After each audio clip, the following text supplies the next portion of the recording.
Welcome back to video 2 for No Problem. So we're going to kick off with the macro and then have a little bit of a read of it. It is probably worth me mentioning that this is much better read by Benjamin Zephaniah. He is a performance poet, so please make sure you go on YouTube and actually watch him perform it, because it's much better than what I'm going to do.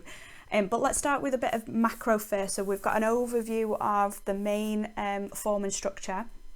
So Benjamin Zephaniah is well known for his kind of dub poetry or performance poetry, just like John Agard. So in terms of form, this is what you need to know. Dub poetry, and usually dub poetry means as well that it's put to a beat, sometimes like a rhythm in the background, kind of bridges the gap between poetry and rap. But we've got dub poetry, it's performance.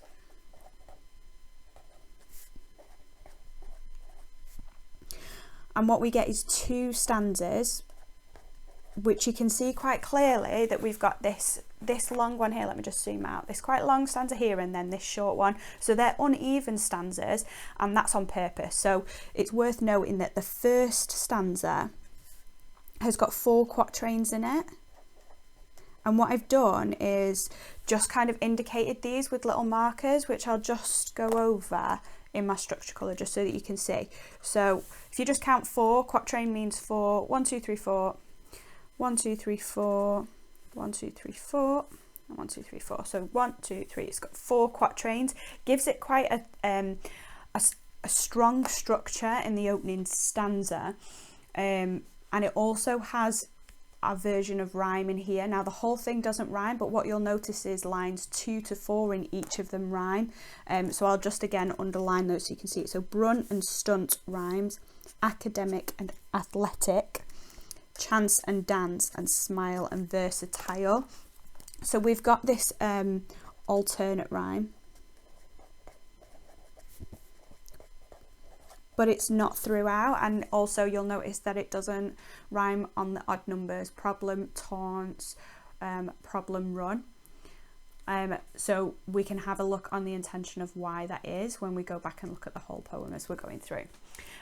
In comparison, the second stanza doesn't follow any of that structure at all. It doesn't have that, but structurally throughout this poem we do have repetition.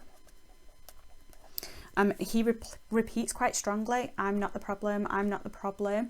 And I think that's his kind of relentless intention to be quite insistent about how annoyed and frustrated he is about this problem, and how insistent he is about carrying this important message.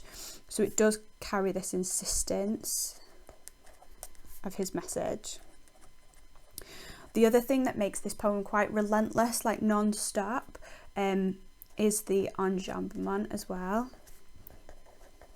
So remember, that's when the lines continue onto the next line, and again I think it adds to that non-stop intention of the poet. He's kind of showing that, well, he could be showing that racism is kind of so woven into the fabric of the UK society that it seems to not stop until someone addresses it. Could be his intention, although I do think as well he's talking about the fact that he wants his message to get in there. He wants people to listen. Okay, so we've covered a little bit of the macro. The other thing as well to mention is, just like Agard, there is a dialect and phonetic language written in here. Now remember, dialect is the vocabulary of a group of people, and I think that shows his pride. So we've got the dialect, that's his Caribbean culture coming out, and then we've got that it's written phonetically.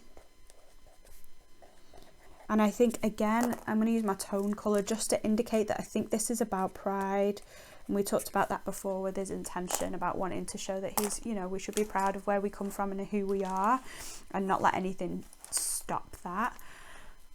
Okay, so let's kick off with kind of the first quatrain in the first stanza and see what we've got. So I think it's probably worth, with our structure colour, indicating where the repetition is so that we can talk about that. So I'm going to use my structure colour and highlight those. I'm not the problem, I'm not the problem, I'm not the problem, I'm not the problem. Notice how it seems to start each of the quatrains. There we go. So let's highlight that. It's like a reverse refrain, isn't it? It's not at the end of the quatrain, it's the beginning. So we get this repetition. It's very insistent. And there's a strength to that as well, isn't there? Strength to his message. I'm not giving up.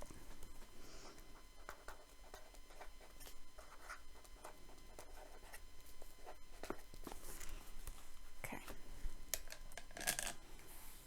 So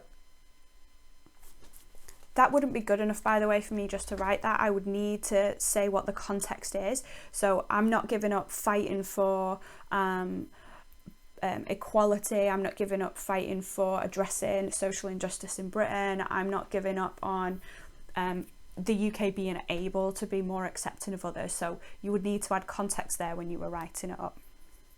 Okay, so let's have a little bit of a look at the two rhyming words that are used here and the focus in the first quatrain, which seems to look at children. So let's have a look at the stanza as a whole, because I did say I would read that, and then we'll go back and look at this bit. So I'm not the problem, but I bear the brunt of silly playground taunts and racist stunts. I'm not the problem. I'm born academic, but they've got me on the run. Now I'm branded athletic. I'm not the problem. If you give I a chance, I can teach you of Timbuktu. I can do more than dance.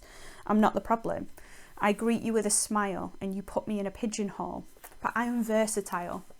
These conditions may affect me as I get older, as I am positively sure I have no chips on my shoulders. Black is not the problem. Mother country, get it right. And just for the record, some of my best friends are white. Okay, I'll pause this video here and start a second video for us to have a look in detail at some of the phrases used within the quatrains.